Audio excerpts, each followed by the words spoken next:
Okay, I think we can continue. Let me see the participant list quickly.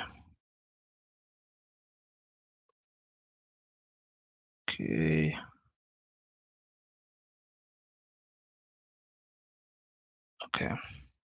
Okay, welcome everyone on today's Metal3 Community meeting. My name is Adam Rosman and I will be your host today. Usually we start with introductions. I think one new participant, Vidar. I think you joined us the first time today. So if you would like, you can introduce yourself, but it's not mandatory, as you feel. Yeah, sure. So hi, my name is Vidar Norman. I just started at a company here in Norway that works in education that uses Metal3 mostly for bare metal provisioning, but is looking into using the Cluster API functions as well. And we have some input in terms of features we would want to see, and we want to help the project as well because it's beneficial for us. So I've created a couple of issues this week, and hopefully there'll be time to speak briefly about them during this meeting, if time allows. Okay, welcome to the community. Do you have access to this this document that I'm sharing?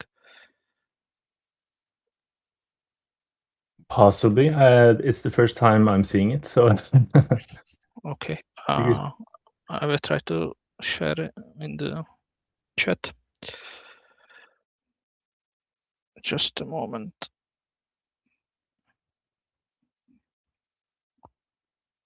Maybe you can you access that?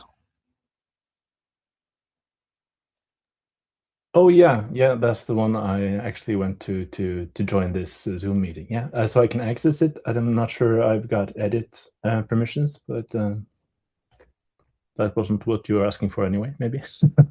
Yeah, I mean that's also important because then you can add your topics to the agenda, and it's easier for us to follow.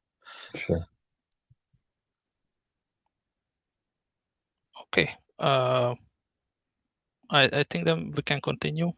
If you can't access and I mean, if you don't have edit rights, then just paste your topics or your pull requests or issues to the chat, and I will paste them here into the agenda. Okay. So then on to the reminders. The meeting is recorded, so please be aware, everyone. And then the mandatory reminders that I always mention at every meeting, just for the sake of the recording. If someone would like to help the project by contributing code or documentation or any other changes to the repositories, please first filter for the good first issue label or the help wanted label. Those are the issues that that we would like someone to help with, because we don't have capacity or we are not sure how to solve it. So please, if you are a new community member, start there, and if you are a seasoned member of the community, then please create more and more of these issues that are good for new contributors, or you would like someone else to work on that. If someone thinks that your organization would be okay with publicly acknowledging Metal3 as an adopted project, or other words, if your organization would be okay by publicly disclosing the adoption of Metal3, then please push a pull request to the community repository and edit the adopters.md file in the root of the repository, same way as the others have done, with the name of the organization, and since when you are using it, and the short use case description may be a link, and that would help us gauge the level of adoption, and it would help us learn more about the different use cases. people have in the community. If you are facing any test or release or other CI related problems, and you think that the issue is a global issue, or it is not directly related to the pull request or the changes you have made, but rather a fault of the system, then please create an issue in the related repository and link that issue to the MetaCube CI tracker, and that way the CI maintainers can handle or can track the problem much more easily. And if you are interested about any other deliverables, documentation, statistics, scanners, whatnot, then please check the links in this document, or check the links on the main GitHub page of the metacube.io org, and that way you can find a lot of useful stuff. I think that's all for the reminders. I have removed Leonard's topic from the reminders because he is here now and we can discuss his agenda points. So we can continue to the working group updates. Is there anyone who has any news or update related to the working groups, or would like to start a new working group? Anyone?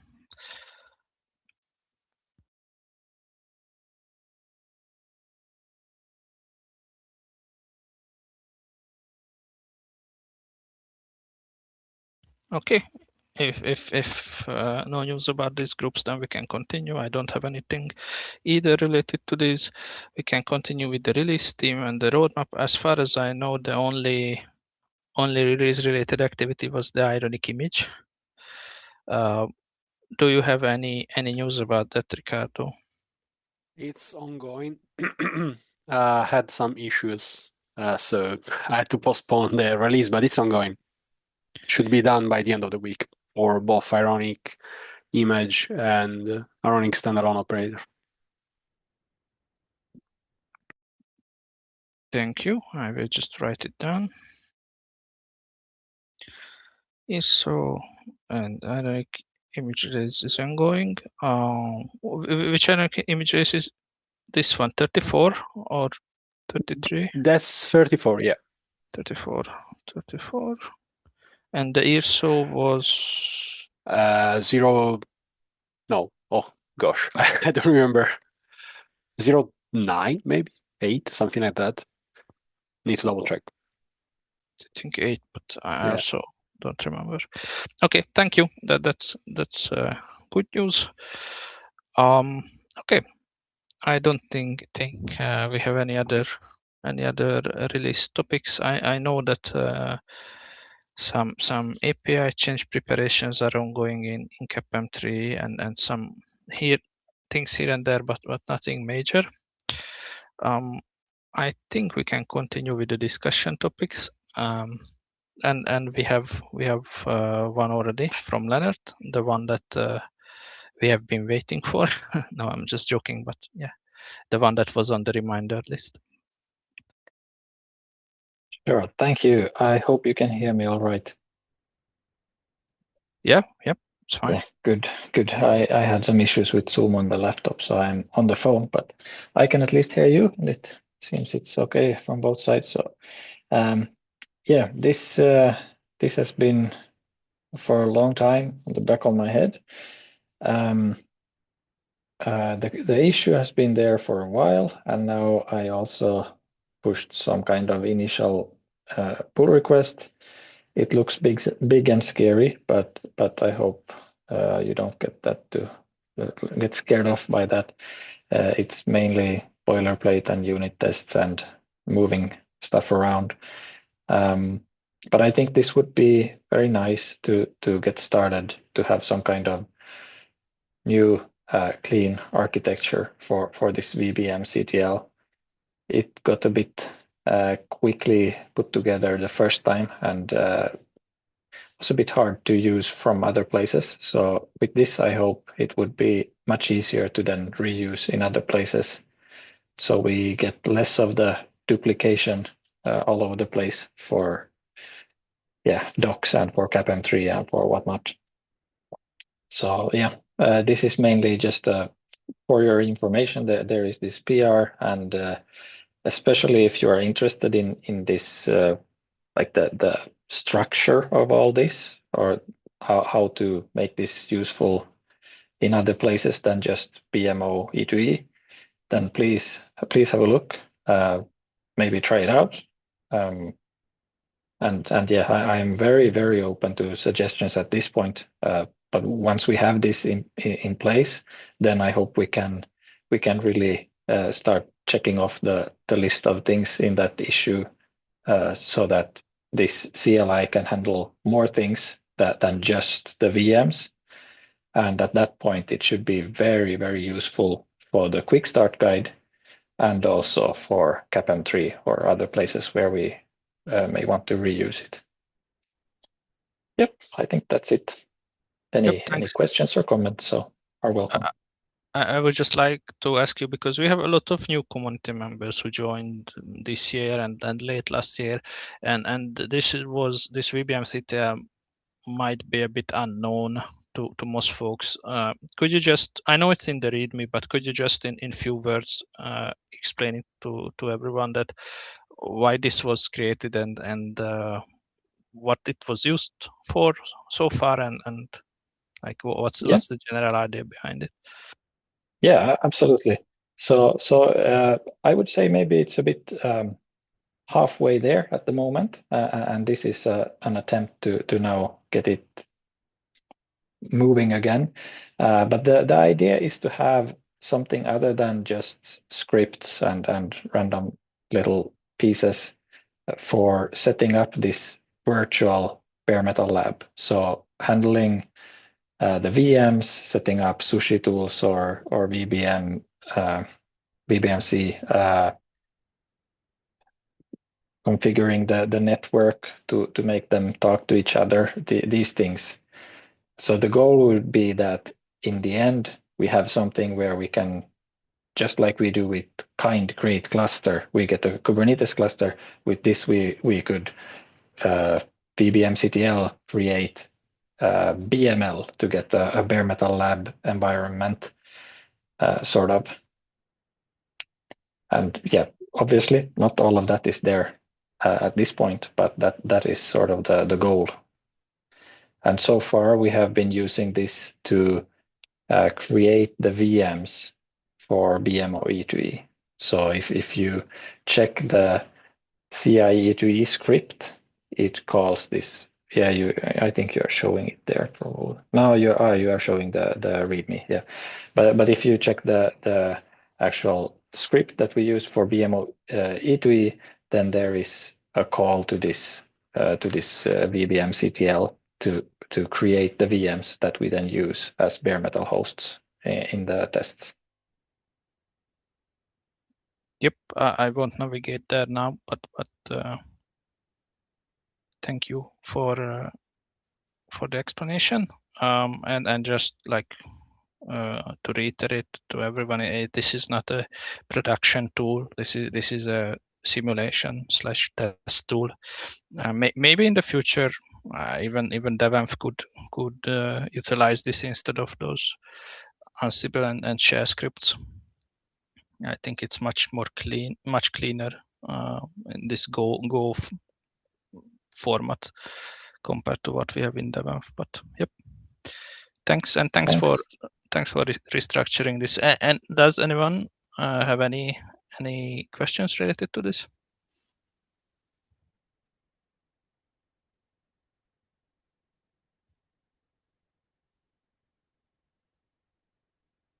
Okay, then feel free to check the code and comment, and everyone is welcome. I think it will take some time to get this merged because it's quite large. Yep. And I remember the original VBM CTL PRs took a long time also, let alone this refactoring. Okay, and then I'm just checking. Yeah, you just commented the issue. There is no other topic, right, here? No, nothing else. No. Okay. Okay, thanks. Let me check quickly the chat if there was anything. Yeah, the 2 new issues. I will add those.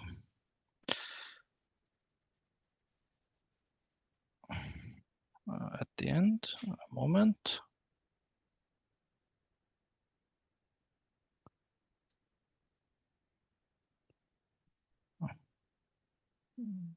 We have to do it like this. A moment, and we can continue.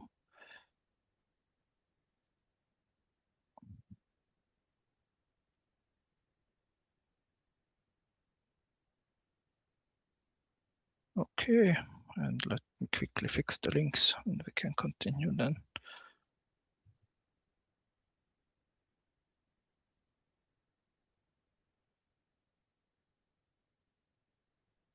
Okay, good.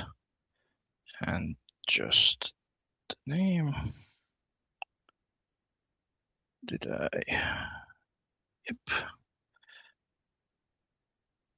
Okay, so the next topic is for Elaine. Hi, yeah, I just wanted to stop in and mention that the last functional patch for the standalone feature has been merged in Ironic. I've still got a few patches to go, but some of them are cleanup, some of them are documentation and test, but the main feature has been merged. So that should unblock the proposal that I've put forward here several weeks ago and that we've been discussing over the past several days. So just wanted to raise the attention of that for folks to see if there was any questions. Okay, thanks for the update. I will request a review from myself then. I think I promised that it's an IGTM from my side. If the things I mentioned are answered, then I think they have been, but I will check. Anyone else?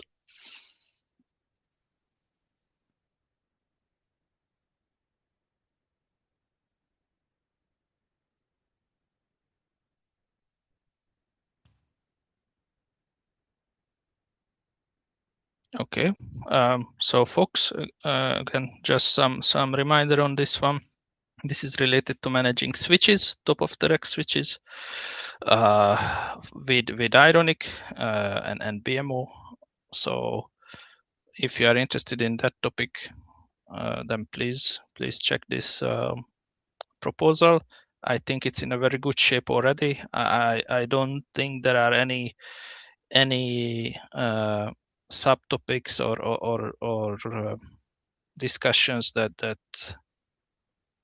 would be required, but I also think that the actual implementation might still evolve a little bit, just because this is such a new and big topic. It's hard to see how this will behave in the long term, but as far as I understand, this looks very nice and very good, and it will enhance the MetaQ functionalities a lot.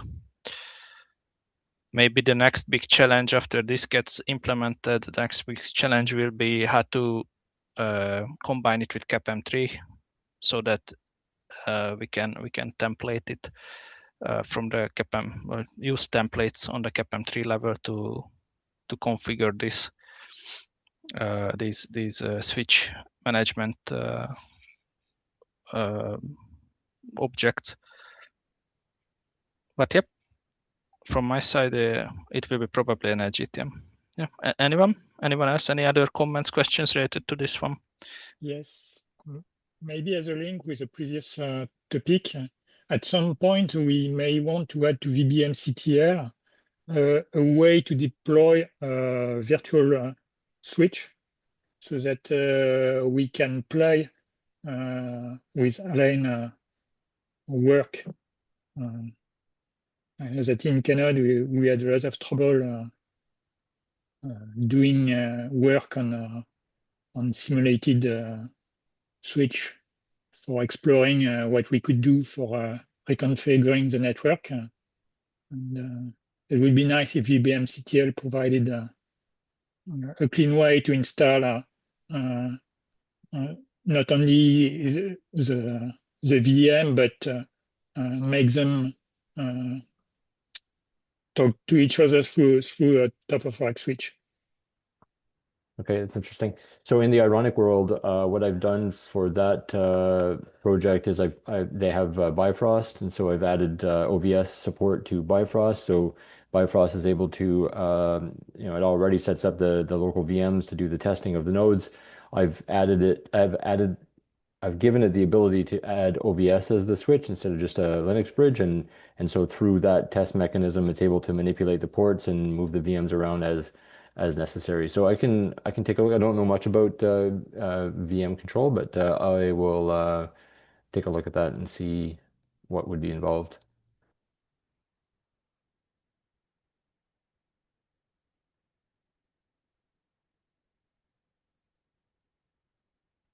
Okay, good ideas.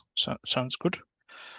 Then I guess you folks will discuss it with each other. Leonard is kind of the expert on VBMCTL, and Elaine, you are expert on this switch management in Ironic and in BMO. So yeah, I hope you will have a good discussion with this. Anyone else? Comments, questions?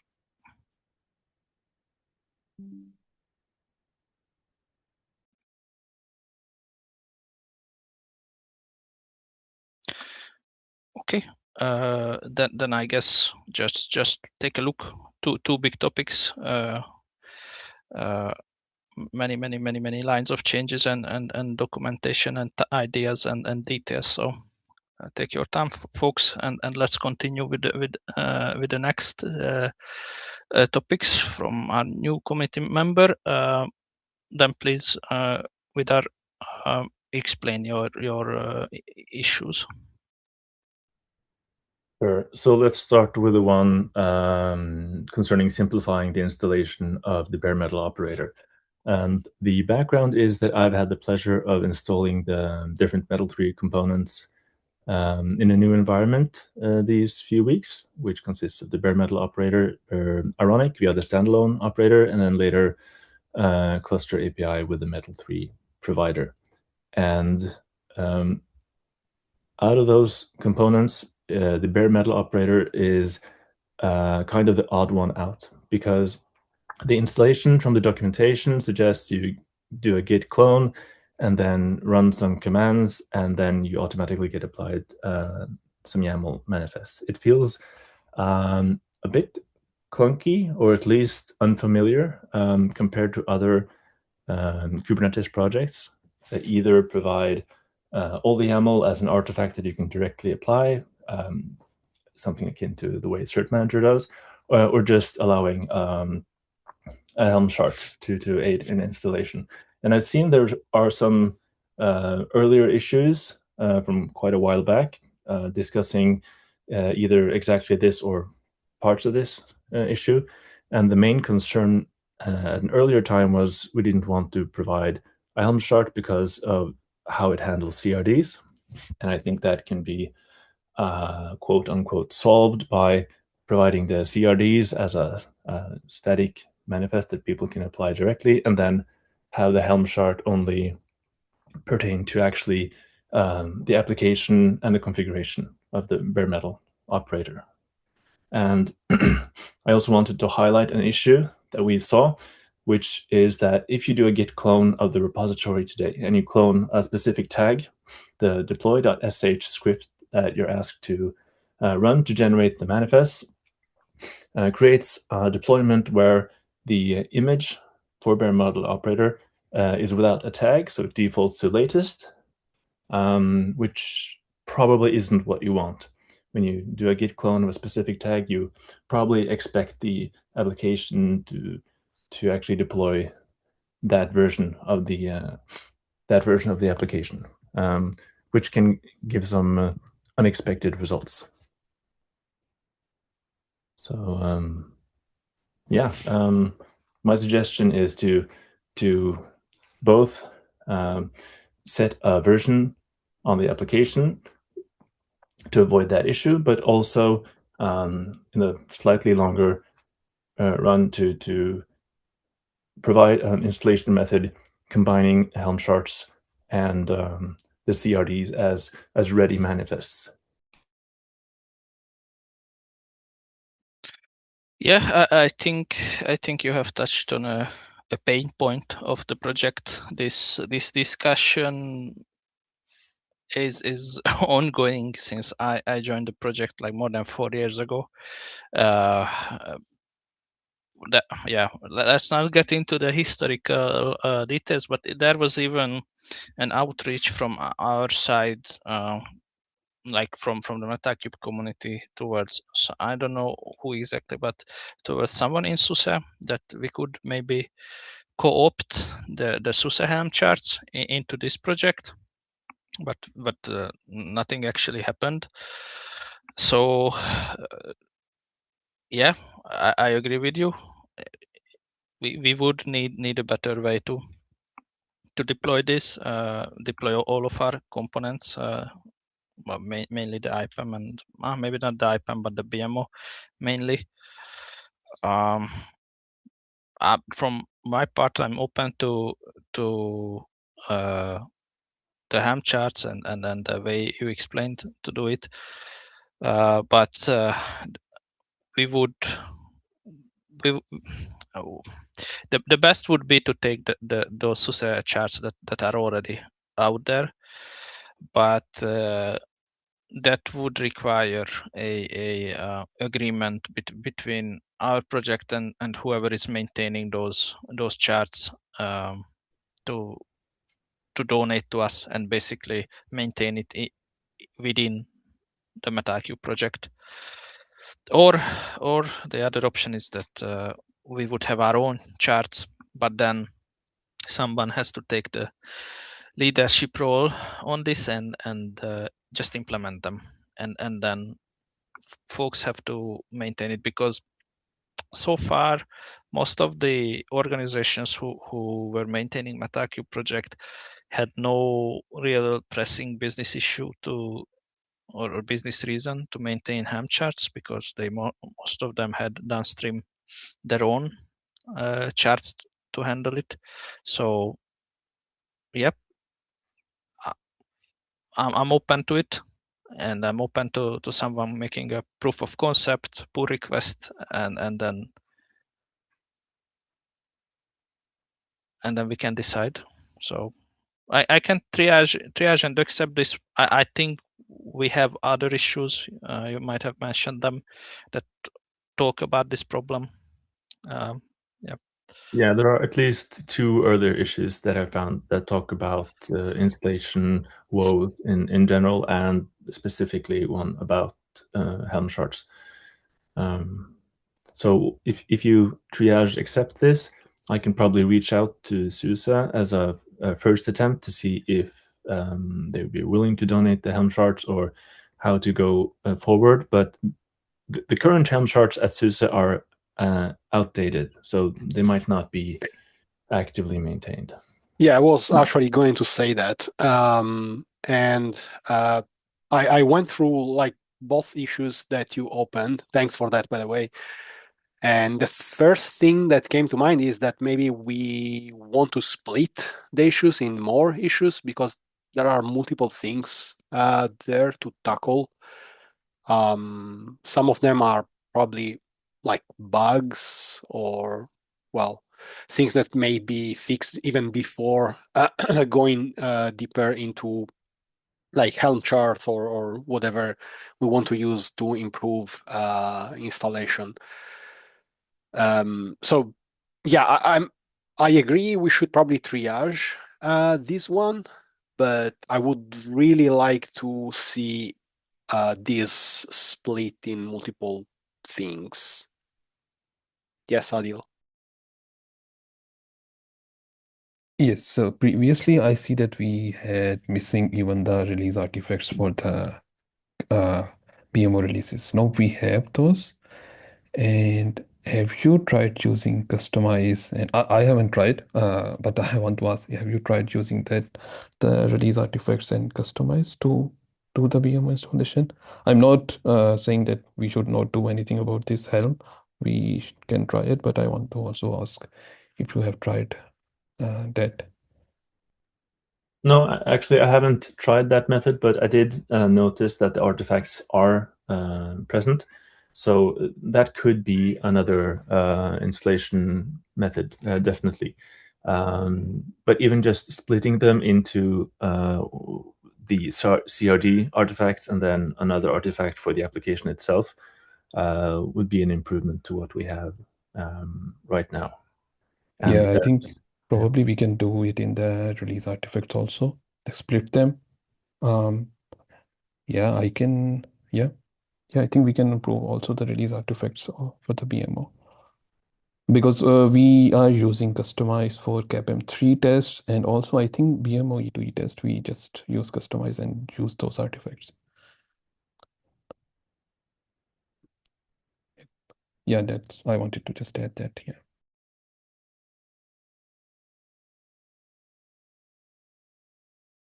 Yeah, I see, Nicholas, you have your hand raised. Please go on. Yeah. So about the SUSE AM chart, because I'm mainly the maintainer of that chart. It's not always up to date because we basically update it every time we plan a release, and we currently do not have automation to keep on the new releases automatically. So it's always a manual process on our side. But I would also have to say that we would see no issue in either a new Helm chart in the Metal3 part that would take parts of the SUSE Helm chart. Actually, I think the licensing on the Helm chart is correctly set so that you can do this without any issue.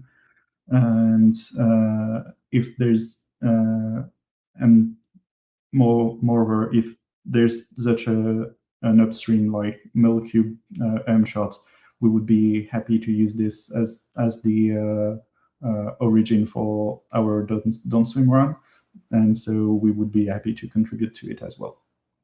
So either way, we could use the current SUSE M chart as a base or start from scratch so that we have some, I don't know, better ways, since when it was first created, things have changed. So it may also bring ideas to do some refactor or something. But either ways, it will be fine on our side.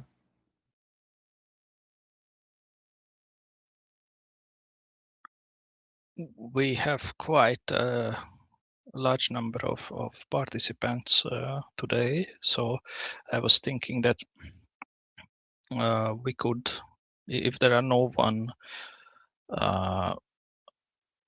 opposing it, because as I look at the participants list, there are folks from almost all the organizations who are contributing.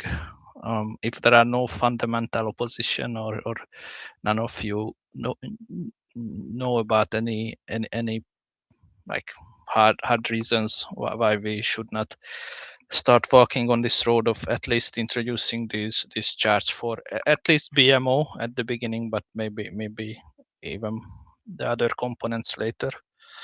Then I guess it's kind of a lazy consensus from the community. I can triage and accept this. What I recommend is that, and I will comment it here, that use this one, please, as a tracker issue, so that you can make, like, you can edit the issue description and add the links to sub issues. So I agree with Ricardo to please try to cut it up to smaller implementable sections, and Yeah, I guess if it's fine with Nicholas, then either Nicholas, you or anyone who is interested could start pushing up those charts. I guess first to BMO. I don't know what format they are in. I never used those specific charts. I don't know if they are in one big bunch or there are repo specific charts or how it is organized. What? It's a big like Metal3 chart that goes for BMO and Ironic. It doesn't actually do CAPM3 nor IPAN because those are actually handled in another way at Susan. Yeah. And I guess it's relevant to the discussion. If it includes Ironic, a BMO chart should ideally use the Ironic standalone operator. So I'm not sure if that means it should be an umbrella chart that includes the Ironic standalone operator chart or not, but at least not the old way of installing Ironic, because I suppose we want to push the users to use the standalone operator. Yep, agree.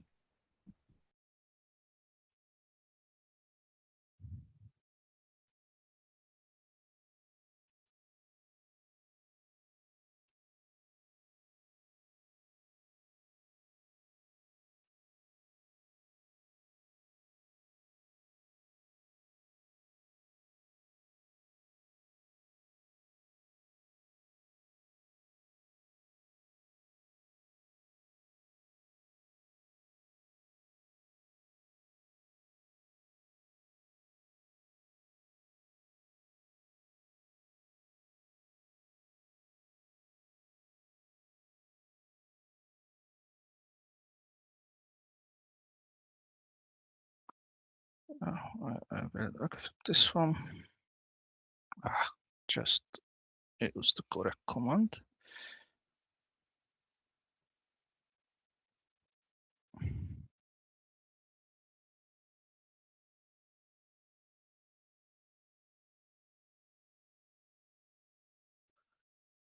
Okay. Type feature. Okay. I would not recommend, by the way, bringing it as one big like meta cube. I mean, we could discuss also creating a meta cube repository, because there is no such thing at the moment as a meta cube release. There is no curated release, and that has been discussed in the past. I'm not against that either. I know there are folks in the community who already don't really like that we have like 6 or how many repos that are actually relevant and have different components in them, and they would much better like to have one mono repository for the whole project, or at least less of these.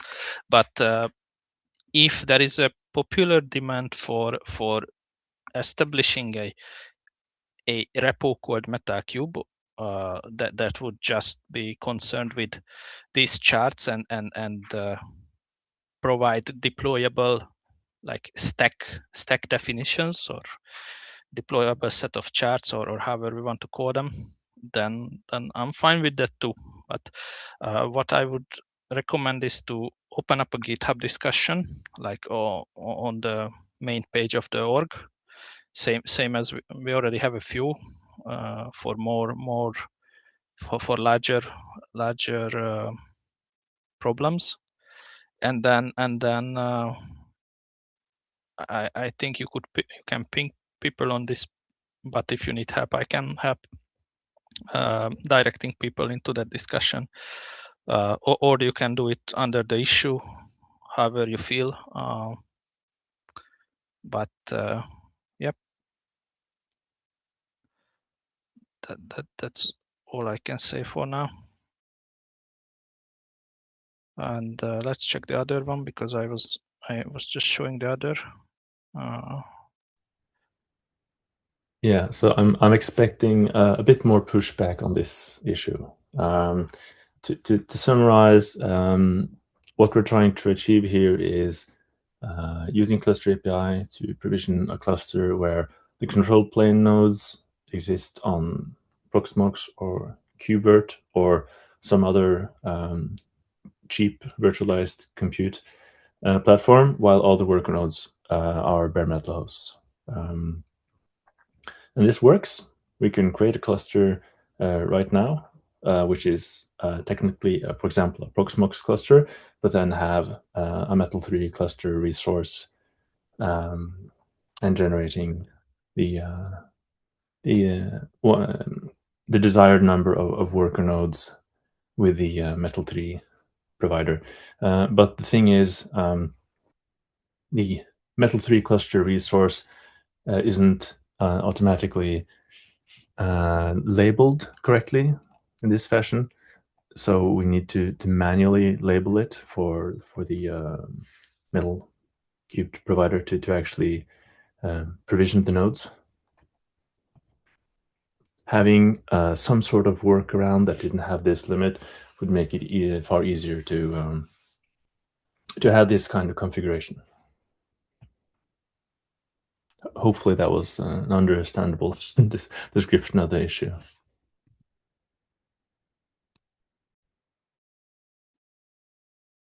I need some time to understand it. I get the mix infra. I'm just trying to understand how did you do it in practice? How did you mix the two?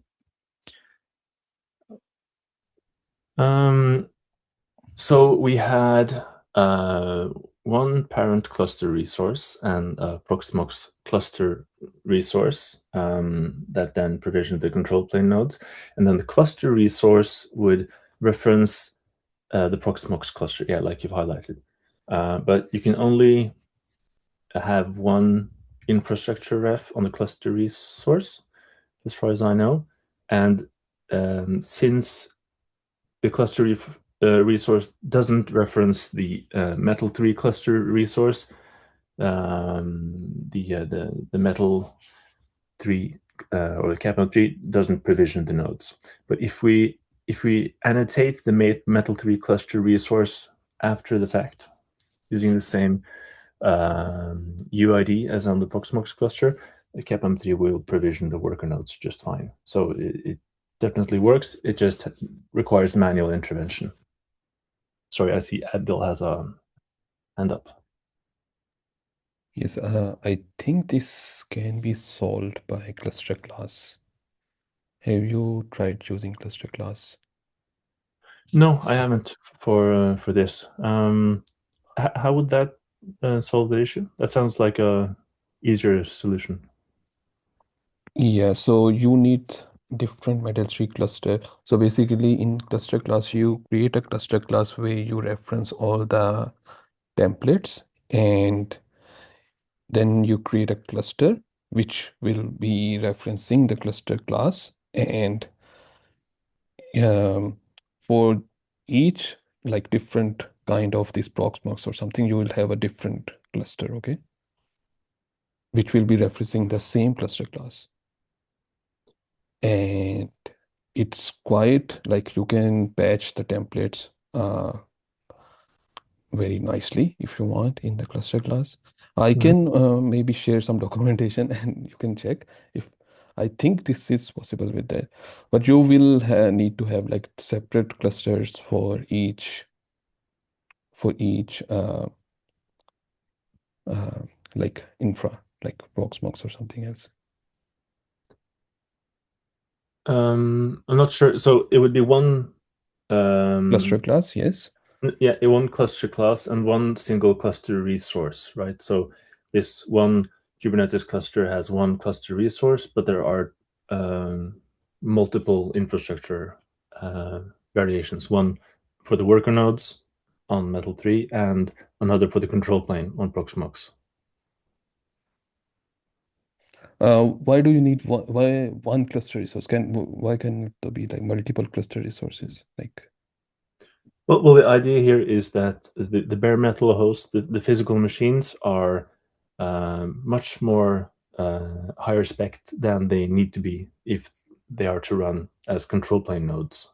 So by provisioning smaller VMs on, for example, Proxmox or KubeVirt or whatever virtualization solution you have, you don't waste, quote unquote, entire physical machines on the control plane side. You only use them for the actual worker nodes.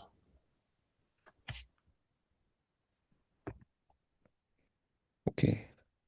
Okay, I need to read a little bit your issue, and also I will share some things with you. I think this is possible with the cluster class.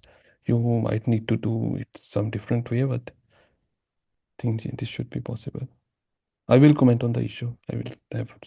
Excellent, greatly appreciated. And if we can solve the issue we have without changing the provider, that's of course better. Thanks. Yeah, this one I won't accept for triage for now. There are other issues, or were at least in the past, related to this, and there have been from my organization, but from others I know, research into this, and even in the CAPI community, there have been other infra providers like the Bring Your Own Host and others who try to solve this problem. I just CC myself and Adil here, and yeah, anyone just say if you want to be also CC'd on this. What I want to say is that there have been one other approach that was from IBM I seen this year, where there is a bootstrap provider, not an infra provider, that it's like, I think, virtual kubeADM provider or whatever it's called. I will try to find the name. And they were using that to combine mainframes and physical machines, and I think that can be used to do it with VMs also, if you really did these in like one cluster. And then of course there is always the ugly solution that you spin up the sushi tool or the VBMC, and then basically you simulate a BMC for your VMs, and then MetaCube will only talk to the VMs through the BMC emulator simulator thingies, and it will just think that those are physical machines. So yeah, there are a few different ways. I don't know if there was a blog post also released, or just someone will release it, of using MetaCube with KubeVirt. I don't know if anyone knows about anything about that, but I also heard something about that, but that's not something that I've seen or tried. But I will try to get some info here, and I guess Adil will also share some info from the cluster class perspective, if that's fine. But what we won't do, I think, because we multiple times declined similar requests, is that we won't allow MetaCube, at least this was the community consensus so far, to manage non-MetaCube resources. So if you have CAPM3 infra provider, that has to handle bare metal machines, or that has to work with not virtualized resources, because then if we start opening up this door so that someone can just manage anything, then it becomes very, very hard to maintain, and we wouldn't even stay in our scope. And then what's the point of other infra providers and so on? So we just kind of start deviate from our scope as a project.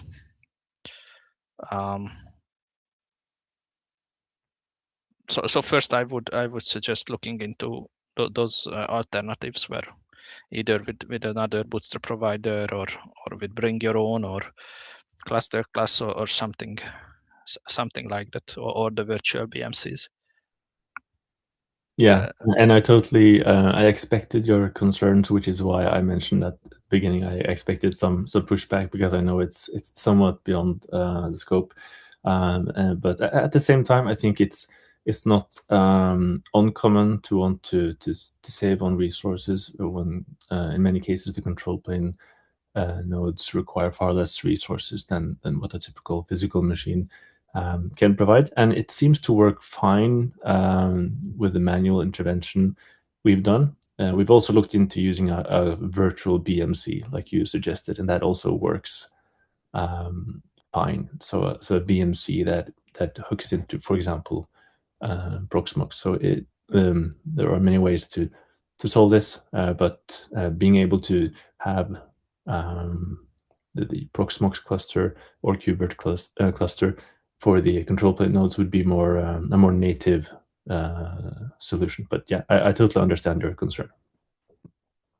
Yep, I think this would be like the origin point of this problem is how a cluster is like, or how the relationship of a cluster and the infra provider is defined in CAPI, and I think a lot of problem and a lot of issues would be solved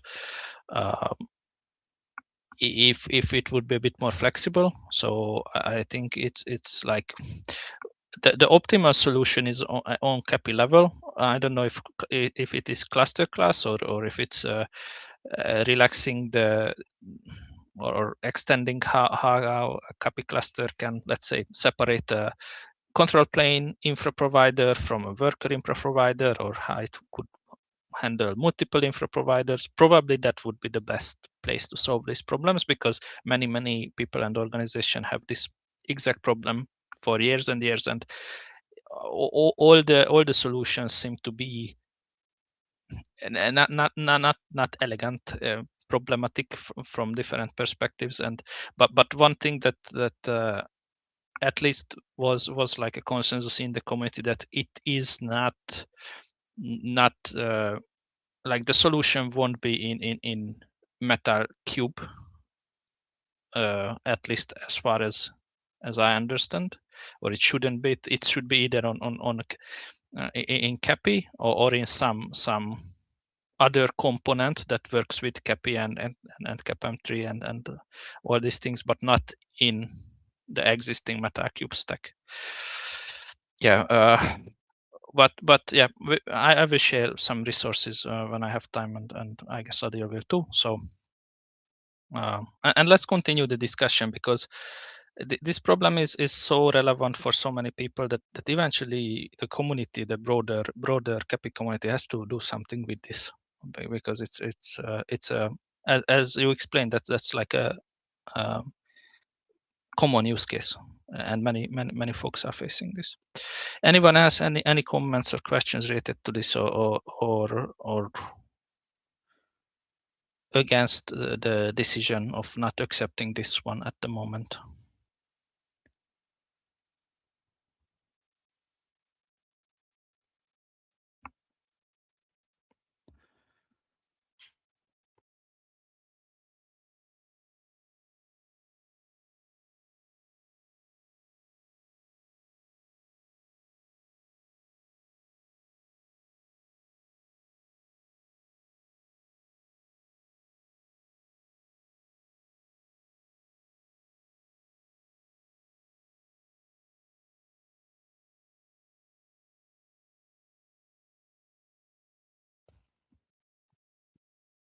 Okay, I might have muted myself mid-sentence, but I guess there was. What was the last thing that you heard? At least I think I heard everything you said. Okay. Yeah. Then.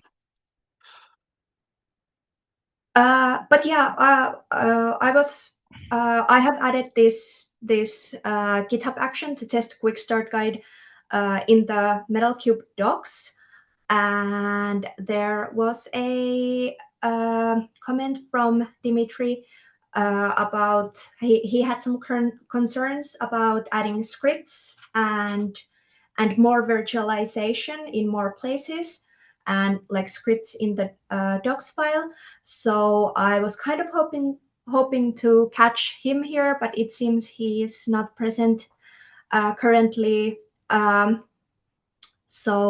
But just opening the discussion anyways, that I am trying to add more virtualization and scripts in the Metal3 docs, but I feel I have very good arguments for it.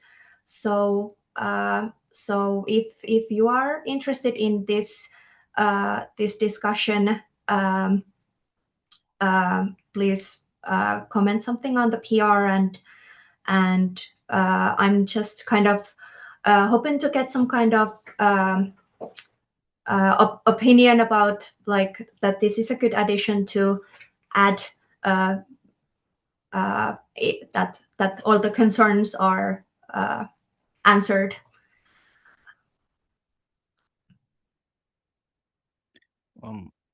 What does exactly testing the quick start guide mean? Will this GitHub action run the scripts from the quick start, or? Yes. So so there is embedding. So we have this is or sorry, Leonard added a PR where scripts are in separate files and they are embedded to the quick start guide. And I'm basically continuing on that work where I'm actually having a script that runs all of those scripts as the quick start guide tells the user to do it. And it runs in a GitHub action. So this way we could periodically make sure that the quick start guide is working properly. And this is basically coming from the fact that last year, at least for many months, the quick start guide has been broken. So this is just to make sure that this information, that is the first step a lot of users that come to this project are doing, is actually working.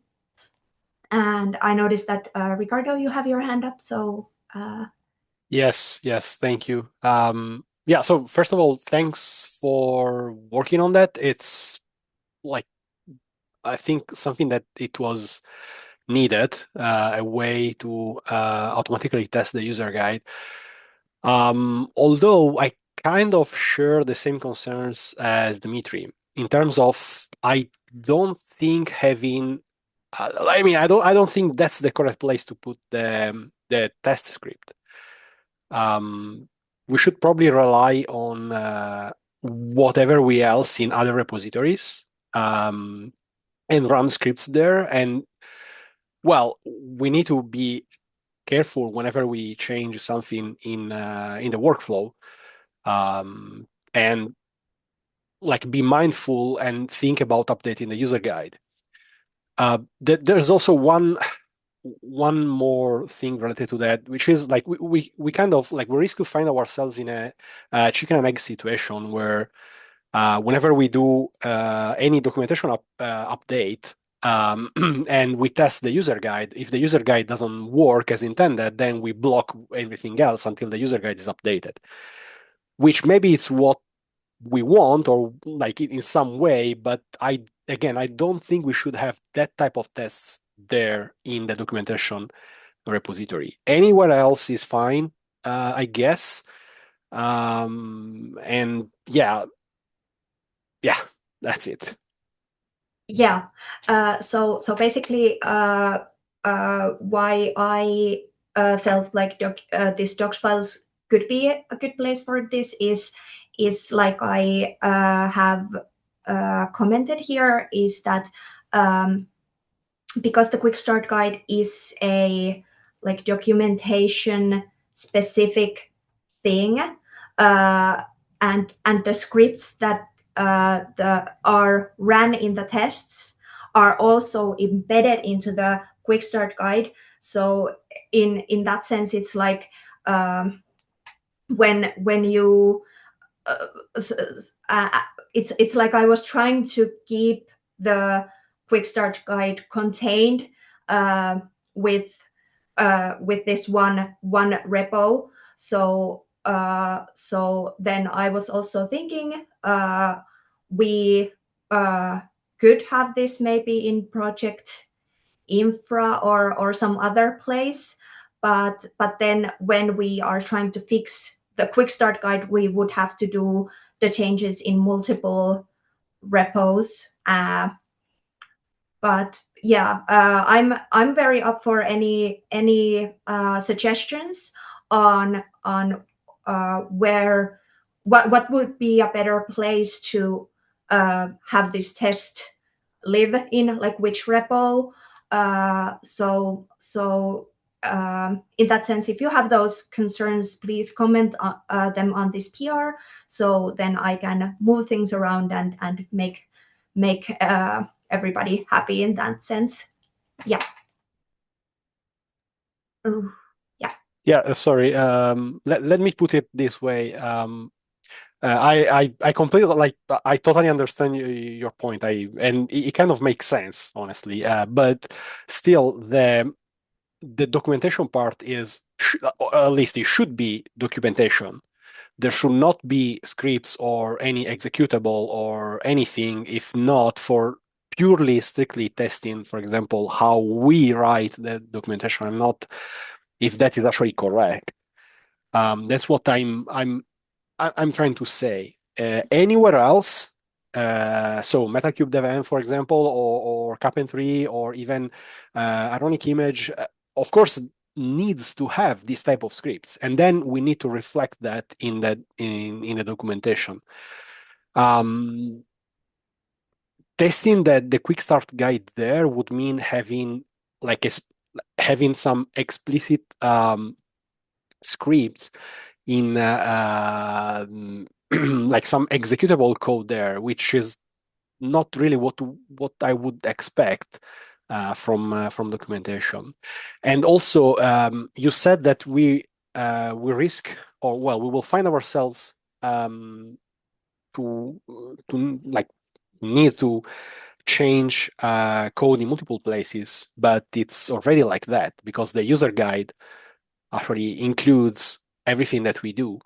And so it's not just modifying the user guide, but I mean, it's going to reflect in also other repositories how we do things there. I still I would try to find a better place for that. For example, like you mentioned Project Infra, but any other place is totally fine. Okay. I'll keep working on the location then. Yeah, one thing I want to add here is I think the scripts that are here are like part of the guide, right? Like how to test them. No, sorry, not them, Yes, MetalCube. most of the scripts are embedded into the guide. And the test So is, yeah, and the test is only testing those scripts. So to me, it feels like this place is fine. But if we move the scripts, then we have to embed. I don't know if that is possible. If we have to embed those scripts from where we move them, right? it's In the completely, documentation. yeah, it's completely possible to embed them from anywhere. The embed tool works so that you give the repo and you give the branch, so it can be anywhere. Okay. Basically. Okay, then it's fine. If it's possible, then maybe we can move it. But for me, it's fine. Here, it's fine. The docs is fine. Yeah, I also don't have anything against the location in the docs or in general anything against it. But if Ricardo, you or others would like to have, would not like to have this code here and test it here, I can offer the devenv separate root, like separate directory in the root. in devenv, and we can call it sandbox or something. We had this, we discussed it in the past once. We have, I think, already similar directory for POCs, proof of concept, for environments and experimenting. For me, there is no reason why it could not be in the devenv, like under sandbox or under tutorial or under quick start guide and just the scripts.